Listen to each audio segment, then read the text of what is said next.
Hi, and welcome to your Craftbox episode on Maggie O'Farrell's book, I Am. This book was my absolute favorite book that I read this past year. Its subtitle is 17 Brushes with Death, and it is a memoir of sorts done in snapshots where she, the author, Maggie O'Farrell, either has moments where she feels like she had a near-death experience, or someone that, like her child or someone that she's close to, has had a near-death experience.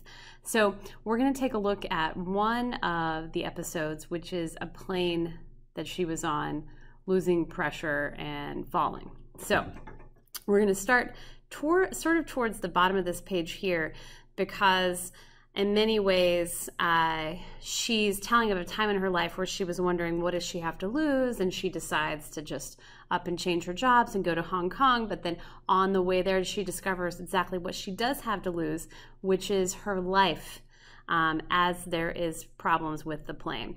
So it begins quite suddenly, just like this. There is no warning, just a sudden clunking noise, and the sensation of cold wind flowing through the cabin.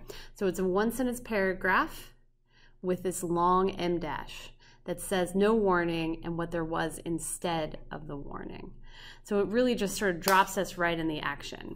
But then this sort of slow meditative sentence is followed by a series of sentences that just have lots of present continuous verbs, lots of clauses embedded on top of each other. So let's take a look at that. Suddenly, the plane is falling, dropping, plummeting like a rock thrown from a cliff. The downward velocity is astonishing, the drag, the speed of it.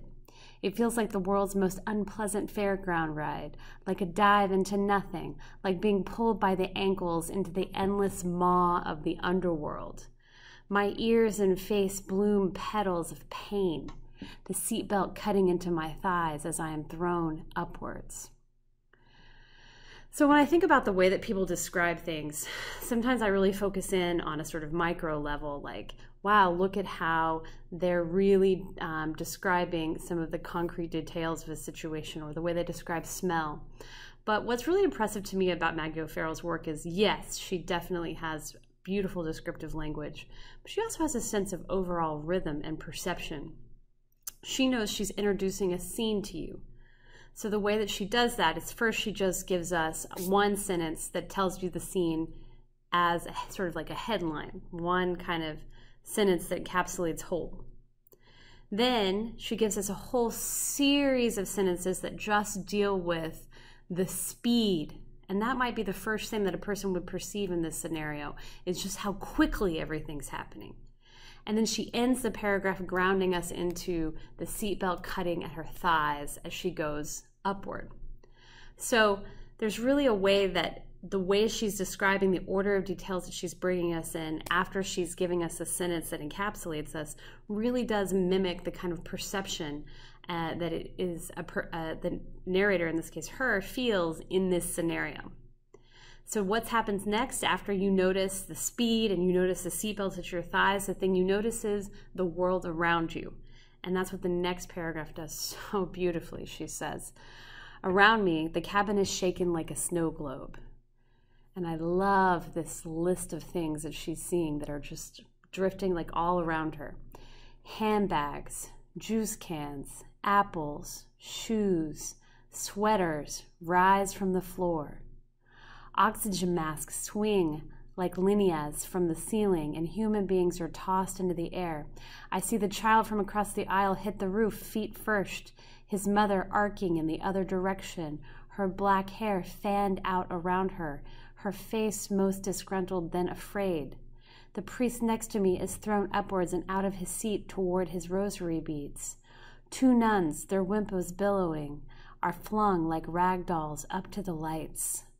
So this is just all a huge list of visual, very specific details. Then she goes into the sounds. The air is filled with screaming, with curses, with prayer. The man with blood coursing out of both nostrils starts to yell in a language I don't understand, just gesticulating wildly. Drops of blood scatter from his face to mark the seats, the ceiling. Still, the plane falls. So this is one of the things that's really hard to teach about descriptive writing. You know, descriptive writing can appear anyway. It can appear in a personal narrative like this, but it also can appear when you describe, you're a scientific journalist and you enter a lab and you see the experiment in action. But one of the things that the best writers do with description narrative is that they have all these little mini tools. They have in their toolbox the ability to do a whole list, like with a colon, like we have here with around the cabin is shaken like a snow globe, colon, handbags. They have the ability to have very small, concrete sentences, still the plane falls. All monosyllabic words, many of them plain, falls, with this kind of gravity to them. Partnered with all of the ability to write these sentences that are very, very quick with lots of ing verbs, lots of embedded clauses. So those are all the little mini tools that she has. Now, as a really talented writer, what she does is she has to ask herself, I want to have the reader experience this the way that I might have experienced it, the way that she did. And that means that there's certain things that I'm going to catalog in different orders based on how a person might perceive them. So you have really talented authors like this, first describing the speed, then describing the sight of all the objects, then describing the sound. You have all of these beautiful images, and all of these different sentence constructions, but it really, the talent here is in how she is able to use all of those tools to construct a moment of perception.